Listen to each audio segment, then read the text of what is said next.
Hi viewers, இன்றைக்கி நம்ம பார்க்க போகிற டாபிக் என்ன பார்த்தீங்கன்னா, two confusing words. First one legible, second one readable. இந்த ரெண்டுத்துக்கும் உள்ள டிஃப்ரென்ஸ் தான் பார்க்க போகிறோம். ஃபஸ்ட்டு லீஜபிள் அப்படிங்கிறதுக்கு தமிழ் அர்த்தம் என்னன்னு பார்த்தீங்கன்னா, கையெழுத்து புரிகிற மாதிரி இருக்கிறது தான் தமிழ் அர்த்தம். லீஜபிள் அப்படின்னு சொன்னாலே ஆங்கில வார்த்தைக்கு தமிழ் என்ன வரும்னு பார்த்தீங்கன்னா, கையெழுத்து புரிகிற மாதிரி இருத்தல். இதை மைண்டில் வச்சுக்கிட்டா போதும் நமக்கு லீஜபிள் அப்படிங்கிற இந்த வார்த்தைக்கு.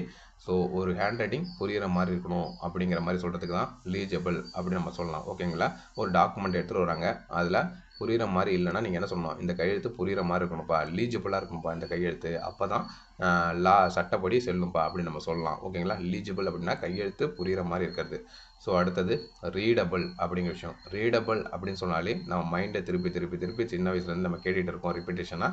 ரீடபிள் அப்படின்னாலே படித்து புரிஞ்சிக்கிறது அப்படிங்கிற விஷயம். ரீடு அப்படின்னாலே படிக்கிறது, ஏபிள்னா படித்து புரிஞ்சிக்கிறது அப்படின்னு சொல்ல முடியும்.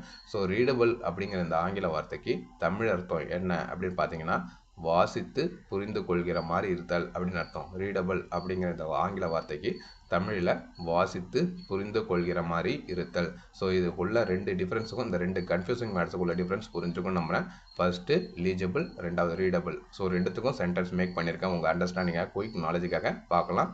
ஸோ ஃபஸ்ட்டு லீஜபிள் அப்படிங்கிற விஷயத்துக்கு என்ன நம்ம சென்டென்ஸ் மேக் பண்ணுறோம் அப்படின்னு பார்த்தீங்கன்னா, லீஜபிள் அப்படின்னா தமிழில் ஒரு தடவை தெரிஞ்சுட்டு வந்துடும்.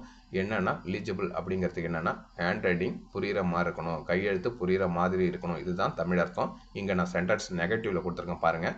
யுவர் லீஜபிளுக்கான example, your handwriting is not legible அப்படின்னு கொடுத்துருக்கேன் பாருங்கள்.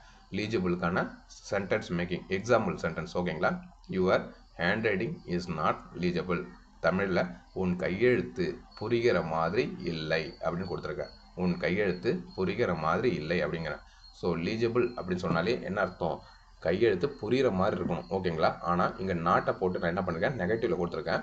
Your handwriting is not legible. என்ன சொல்கிறேன், நாட் லீஜபிள் அப்படின்னு கொடுத்துருக்கேன். உன்னோட கையெழுத்து புரிகிற மாதிரி இல்லைப்பா அப்படின்னு நான் சொல்லியிருக்கேன். ஓகேங்களா? அடுத்தது ரீடபிள் அப்படிங்கிற வார்த்தைக்கான சென்டென்ஸ் தான் க்ரியேட் பண்ணியிருக்கோம்.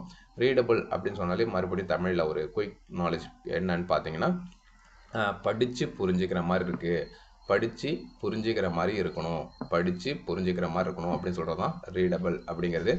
This book being on technical subject is not readable. This book being on technical subject is not readable. அதாவது தமிழ் அர்த்தம் என்ன பார்த்தீங்கன்னா, இங்கேயும் நெகட்டிவ் தான் கொடுத்துருக்கேன் பாருங்கள். நாட் ரீடபிள் அப்படிங்கிற விஷயம் நெகட்டிவாக கொடுத்துருக்கேன். இந்த புத்தகம் படித்து புரிந்து கொள்கிற மாதிரி இல்லை, இந்த புத்தகம் படித்து புரிந்து கொள்கிற மாதிரி இல்லை அப்படிங்கிறது தான் சொல்லியிருக்கேன். தேங்க்யூ ஃபார் வாட்சிங் மை வீடியோஸ். மறக்காமல் சப்ஸ்கிரைப் பண்ணுங்கள் நம்ம சேனலை. Thank you for watch.